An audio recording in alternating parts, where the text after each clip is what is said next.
Salam sejahtera murid-murid semua, bersama lagi dengan Cikgu dalam segmen Mari Belajar Bersama dengan Cikgu MU. Hari ini kita akan belajar subjek pendidikan moral tahun 4 dalam unit 1 kepercayaan kepada Tuhan.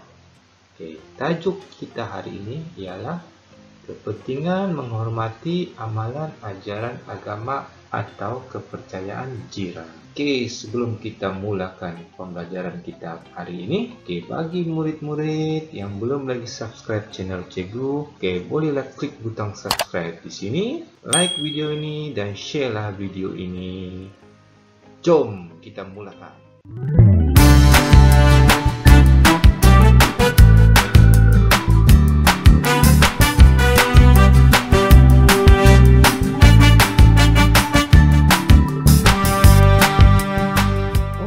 Bertemu kita kembali bersama Cikgu dalam channel Cikgu. Kita akan mula pembelajaran kita hari ini dengan mengetahui agama-agama yang ada di negara kita, yaitu negara Malaysia. Ada 5 agama besar yang ada di dalam negara kita. Kita tengok satu persatu. Agama yang paling ramai penganutnya di Malaysia, yaitu agama Islam. Yang kedua yaitu agama Buddha. Yang ketiga agama Kristian. Yang keempat adalah agama Hindu. Yang kelima agama Sikh. Dan kita juga mempunyai beberapa agama selain daripada 5 agama yang disebutkan tadi. Untuk setakat ini murid-murid perlu tahu 5 sahaja agama yang paling ramai penganutnya di negara Malaysia. Kita tengok satu per satu. Kita akan tengok amalan-amalan ajaran agama yang dianuti oleh penduduk di Malaysia. Kita tengok satu per satu ya. Kita tengok kepada agama Islam. Agama Islam ini, amalan yang selalu mereka buat antaranya ialah pertama, sebelum menunaikan solat, selalunya kita akan mendengar laungan azan. Laungan azan ini ialah untuk memberitahu masuknya waktu sembahyang bagi orang Islam. Seterusnya, amalan-amalan ajaran agama bagi agama Islam, yaitu solat. Biasanya selepas laungan azan dibunyikan, penganut agama Islam akan menunaikan solat. Kemudian penganut agama Islam juga sering membaca Al-Quran. Al-Quran ialah kitab suci bagi agama Islam. Yang seterusnya, penganut agama Islam juga akan menunaikan puasa. Bila mereka menunaikan puasa, mereka akan menunaikan ibadah puasa pada bulan Ramadan. Selepas penganut agama Islam ini menunaikan puasa, mereka akan menyambut satu perayaan yang paling besar bagi umat Islam. Apa perayaan itu? Perayaan itu ialah perayaan Hari Raya Puasa. Dan juga ada satu lagi perayaan yang besar juga bagi umat Islam, yaitu Hari Raya Korban. Ini ialah 5 amalan yang sering dilakukan oleh penganut agama Islam. Seterusnya kita lihat pada amalan-amalan agama yang sering dibuat oleh agama Buddha. Kita pilih yang kedua, agama Buddha. Ini ialah senarai amalan-amalan agama yang mereka sering lakukan. Salah satunya ialah membaca mantra atau bermeditasi. Ini ialah antara amalan yang mereka sering laksanakan. Seterusnya, mereka akan membakar colok ketika beribadat. Apabila mereka menghadap Tuhan mereka akan membakar colok dan kemudian akan membaca mantra untuk memuji Tuhan yang mereka sembah. Seterusnya, amalan yang dibuat oleh penganut agama Buddha. Mereka akan menyambut Hari Wesak. Ini adalah perayaan yang sering diraihkan oleh penganut agama Buddha. Oke, seterusnya kita pergi kepada agama Kristen. Oke, apa amalan agama yang sering dilakukan oleh penganut agama Kristen? Oke, kita lihat ya. Oke, salah satunya mereka akan bersembahyang di gereja. Oke, pada setiap hari apa mereka bersembahyang? Ya, pada hari Ahad. Oke, kemudian mereka juga sering menyanyikan lagu-lagu keagamaan. Apabila mereka bersembahyang di gereja, mereka akan turut menyanyikan lagu-lagu keagamaan. Yang seterusnya, amalan-amalan agama Kristen yang sering dilakukan oleh penganutnya ialah, mereka turut membaca kitab Injil, atau dalam bahasa Inggrisnya dipanggil Holy Bible. Sama juga seperti penganut agama Islam. Penganut agama Kristen ini turut mempunyai kitabnya, kitab suci mereka tersendiri. Dan yang seterusnya, mereka menyambut perayaan Hari Krismas. Bila tarikh perayaan Hari Krismas yang disambut oleh penganut agama Kristen? Ya, betul, pada 25 Desember setiap tahun. Kita pergi kepada agama yang seterusnya. Kita pergi kepada agama Hindu. Apakah amalan yang mereka buat untuk agama mereka? Kita lihat ya. Pertama mereka akan bersembahyang di kuil. Tadi agama Kristen mereka bersembahyang di gereja. Manakala bagi penganut agama Hindu, mereka akan bersembahyang di kuil. Dan seterusnya, mereka akan menyambut dua perayaan besar, yaitu menyambut Hari Deepavali dan juga Thaipusam. Ini ialah dua perayaan terbesar bagi penganut agama Hindu. Seterusnya kita pergi kepada agama Sikh. Kita lihat apa amalan agama Sikh yang sering dilakukan oleh penganutnya. Salah satunya ialah penganut agama Sikh akan memakai serban. Serban ini hanya dipakai oleh lelaki dewasa dan juga bagi kanak-kanak mereka turut memakai serban, tetapi bentuknya tidak sama seperti lelaki dewasa. Kalau kita lihat dalam gambar ini, lelaki dewasa bentuk serbannya berbeza dan untuk kanak-kanak bentuknya agak berbeza daripada lelaki dewasa. Ini ialah ciri-ciri penganut agama Sikh. Seterusnya, mereka juga turut bersembahyang. Di mana tempat mereka bersembahyang? Mereka bersembahyang di Gurdwara. Gurdwara ini ialah nama tempat penganut agama Sikh untuk bersembahyang. Sama seperti penganut agama lain, contohnya Kristen, mereka akan bersembahyang di gereja. Agama Islam akan bersembahyang di masjid, dan bagi agama Sikh pula mereka bersembahyang di Gurdwara. Tadi Cikgu sudah terangkan beberapa contoh amalan ajaran agama bagi penganut-penganut agama Islam, Buddha, Kristen, Hindu, dan juga Sikh. Sekarang Cikgu akan terangkan pula cara menghormati amalan agama atau kepercayaan jiran. Kita tengok bagaimana caranya.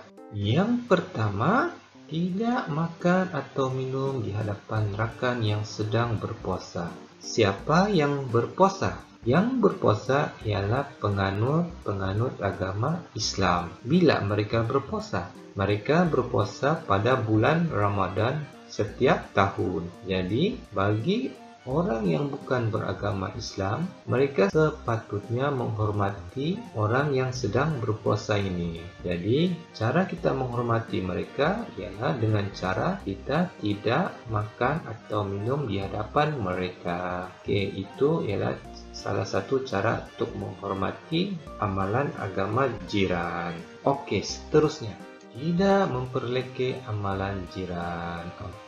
Setiap jiran mereka punya amalan masing-masing, terutama sekali amalan daripada ajaran agama masing-masing. Jadi, kita tidaklah seharusnya memperleke amalan yang dibuat oleh jiran-jiran kita. Itu ialah salah satu cara untuk menghormati jiran. Yang ketiga, menghormati amalan agama yang dianuti oleh rakan. Oke, ini ialah salah satu cara untuk menghormati amalan agama jiran. Oke, kita perlulah menghormati amalan yang dianuti oleh rakan-rakan kita. Oke, rakan-rakan kita semuanya berlainan agama. Jadi, setiap antara mereka perlulah dihormati. Bagaimana mereka menjalankan amalan agama mereka. Yang terakhir, kita hendaklah bersangka baik terhadap upacara keagamaan jiran. Kita perlu sentiasa bersangka baik kerana tiap agama ada upacara keagamaan mereka masing-masing. Jadi, kita hendaklah sentiasa menghormati upacara keagamaan jiran dan juga tidak bersangka buruk terhadap segala upacara yang dijalankan oleh jiran. Oke, tadi cikgu sudah terangkan cara menghormati amalan agama atau kepercayaan jiran. Oke, ada berapa tadi? Oke, ada 4 cara. Oke, seterusnya yang terakhir. Kenapa perlu menghormati amalan agama atau kepercayaan jiran? Oke, kenapa? Kenapa kita perlu menghormati? Di sini cikgu akan terangkan kenapa kita perlu menghormati amalan agama atau kepercayaan jiran. Yang pertama, mewujudkan semangat perpaduan yang erat di kalangan jiran. Apabila kita menghormati amalan agama atau kepercayaan jiran secara tidak langsung, kita dapat mewujudkan satu semangat perpaduan di kalangan jiran-jiran kita. Ini sangat penting dalam perpaduan di antara masyarakat. Apabila perpaduan di antara masyarakat ini kuat, kita akan bertambah bersatu padu. Yang seterusnya, mengelakkan berlakunya perselisihan paham jiran yang berlainan agama. Di sini, apabila kita menghormati amalan atau kepercayaan jiran, kita dapat mengelakkan berlakunya perselisihan paham. Perselisihan paham ini bermaksud tiada pergaduhan berlaku di kalangan jiran hanya disebabkan oleh agama. Jadi apabila kita saling memahami ajaran agama dan amalan agama, kita dapat mengelakkan berlakunya perselisihan paham disebabkan oleh amalan agama atau kepercayaan jiran yang berbeza. Yang seterusnya, mengeratkan silaturahim sesama jiran. Apabila kita menghormati amalan agama atau kepercayaan jiran secara tidak langsung, kita dapat memahami agama yang dianuti oleh jiran-jiran kita. Apabila kita percaya menghormati dan memahami agama-agama jiran kita dapat mengeratkan lagi silaturahim sesama jiran. Sebab apa? Sebab kita sudah memahami setiap amalan-amalan agama yang dijalankan oleh jiran. Jadi di situ kita belajar setiap agama mereka dan secara tidak langsung kita dapat mengeratkan silaturahim bersama jiran. Yang seterusnya, apabila kita sudah berjaya mengeratkan silaturahim bersama jiran, kita dapat mengelakkan pula berlakunya permusuhan. Kita tidak akan bergaduh sama jiran kita. Bergaduh sebab apa? Bergaduh disebabkan oleh kepercayaan agama masing-masing. Jadi apabila kita sudah berjaya memahami dan menghormati amalan agama jiran kita dapat mengelakkan berlakunya permusuhan di kalangan jiran-jiran kita. Yang seterusnya, kita dapat mewujudkan kehidupan yang aman dan harmoni. Kehidupan yang aman dan harmoni ini sangat diperlukan oleh semua masyarakat. Untuk apa? Untuk kita hidup dalam keadaan yang tenang, bebas dan tidak perlu takut untuk bergerak ke sana dan ke sini. Jadi apabila kita berjaya mewujudkan satu masyarakat yang sentiasa menghormati amalan agama dan kepercayaan jiran, kita dapat mewujudkan lagi satu kehidupan yang sentiasa aman dan harmoni. Ini adalah satu kehidupan yang sangat diperlukan oleh setiap masyarakat.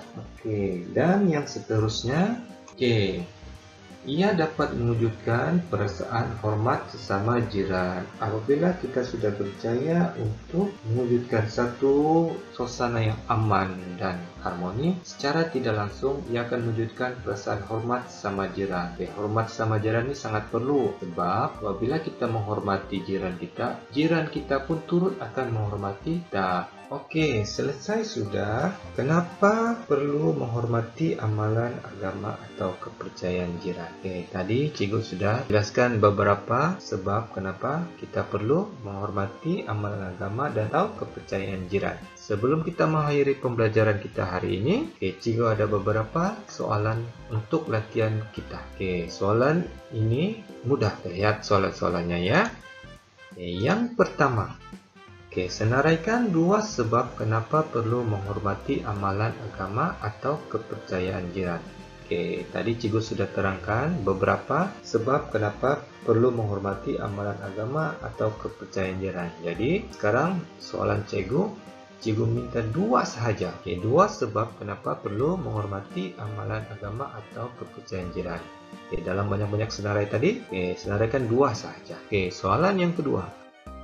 Senaraikan dua cara menghormati amalan agama dan kepercayaan jiran. Di sini cikgu minta kamu untuk senaraikan dua cara. Dua cara apa? Dua cara menghormati amalan agama dan kepercayaan jiran. Tadi ada cikgu sudah senaraikan 4 cara menghormati amalan agama dan kepercayaan jiran. Jadi di sini soalan cikgu mau kamu senaraikan dua cara sahaja. Di sini gambaran kerja yang akan cikgu edarkan pada murid-murid semua. Siapkan soalan-soalan berikut, boleh salin di buku latihan.